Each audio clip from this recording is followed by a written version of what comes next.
not more transparent. When you go through all the issues, it will perpetuate bailouts, absolutely perpetuate these bailouts.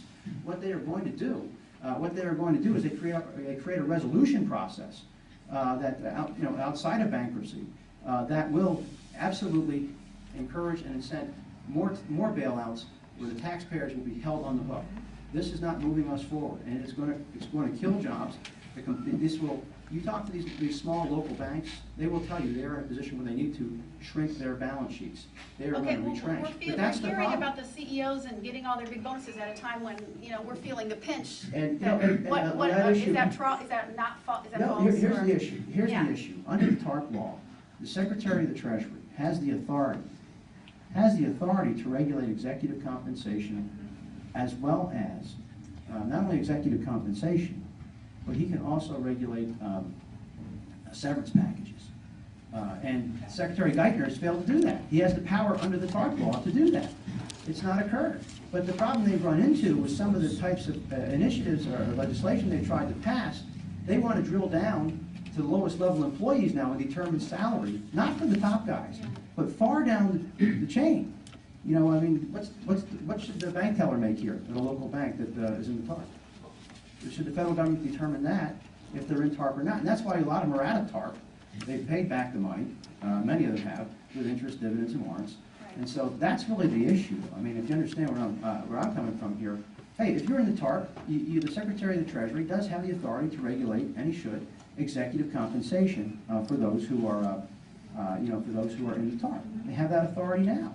Just do it. But apparently, it's a little more complicated though than has been let on. I mean, and that's why I think the Secretary of the Treasury, Tim Geithner, has really not been able to effectively set forth a policy. That's my view on it. So you're saying they're not really regulating it the way that you think they should? Well, the administration has the authority to do it right now, and they haven't done it. But the question is, why haven't they done it? Because I suspect it's rather complicated. So much money is being raised by Wall Street that they don't want to make them mad, or? No, I think they're trying to figure out. Well, I can't speak for Secretary Geithner. But I have my own suspicions about how do they pay people in TARP versus non-TARP banks, and how they maintain competitive advantages or disadvantages. That's really, I think, a bigger issue. And they have to work through that. And again, that question really needs to be addressed to the Secretary of the Treasury, who has that authority right now for TARP institutions. He can do it if he wants to, and I don't know that he's done a very effective job. Charlie, I'm Ed Fiji from Lower Salton Township. Good to see you again. I read in the papers that that Obama has appointed this doctor to run the CMS, which runs Medicare. Right. And this doctor is an avowed supporter of the British socialized medicine system, and he has said specifically there's going to be rationing of health care. Right. Now, the way it's done in Britain and the way it's going to happen here is that it'll be rationed in one of two ways. Number one is that you may not see a doctor for 6 months, okay, because of the shortage of doctors and more people coming into the system, etc. And if you have a disease like melanoma that moves fast, that's a death sentence. The second are these panels that are going to say that at your age, that particular procedure is not cost effective. In other words, cost trumps the life of the people. My question to you, Charlie, is if the question comes up that to repeal Obamacare, will you vote for it? First, yes, it's a repeal or replace strategy.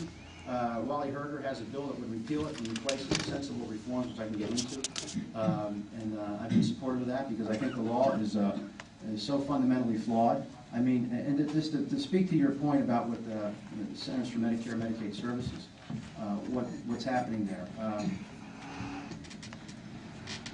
The law essentially cuts $500 billion out of Medicare.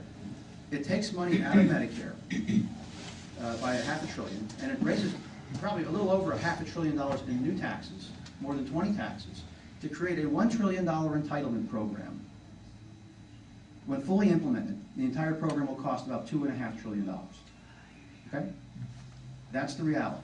So they are cutting Medicare, not to protect and preserve Medicare for people who are on it, like my mother, who's is 81 years old, and then, and perhaps some people